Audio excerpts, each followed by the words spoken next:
আসসালামু আলাইকুম গাইজ, আজকে আমি আপনাদেরকে একটা জিনিস দেখাই। এই যে আমাদের কিং কোয়েল যে দুই জোড়া আছে, এর মধ্যে এক জোড়া আছে আমাদের নন ক্লাসিক কিং কোয়েল আর এক জোড়া আছে ক্লাসিক কিং কোয়েল।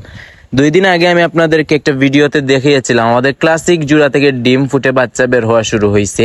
ওইগুলোর আপডেট আমি আপনাদেরকে পরে দিতেছি। এখন আপনাদেরকে দেখাচ্ছি আমাদের যে নন ক্লাসিক কিং কোয়েল যেগুলা, এইগুলা থেকে বাচ্চা ফুটে বের হয়েছে আজকে সকালে। মাশাআল্লাহ, এই যে এখানে একসাথে একটা দুইটা তিনটা চারটা বাচ্চা আছে, আর বাহিরে একটা বাচ্চা মায়ের সাথে ঘোরাফেরা করতেছে দেখলাম।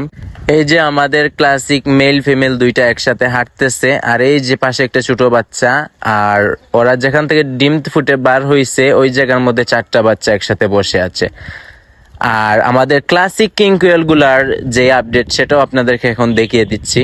এই যে আমাদের ক্লাসিক কিং কোয়েল গুলা, এর সাথে একটা বাচ্চাই আছে, আর বাকি যে বাচ্চাগুলো ফুটে বের হয়েছিল প্রায় 6টা বাচ্চা ফুটে বের হয়েছিল।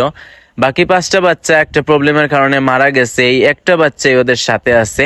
যাই হোক, এতে আমরা তেমন একটা দুঃখিত না। আল্লাহ আমাদেরকে যতটুকু দিয়েছেন ততটুকু নিয়ে আমরা খুশি আছি আলহামদুলিল্লাহ। এখানে যে বাচ্চাটা হয়েছে এই বাচ্চাটা আমরা যতটুকু বুঝতেছি এটা মেল বাচ্চা হবে, বাবার মতো দেখতে হবে প্রায়। আর এই যে কিং কোয়েলের বাচ্চার সাইজ অনেকটা ছোট, অনেক ছোট।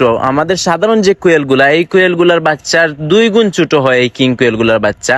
আমার লাইফে এই ফার্স্ট টাইম কিং কোয়েলের বাচ্চা আমি হাতে নিলাম, আলহামদুলিল্লাহ। এটাও আমাদের সুযোগ হয়েছে। যাই হোক গাইজ, আমাদের সমস্ত পশু প্রাণীর জন্য আপনারা সবাই দোয়া করবেন। গুড বাই, আল্লাহ হাফেজ।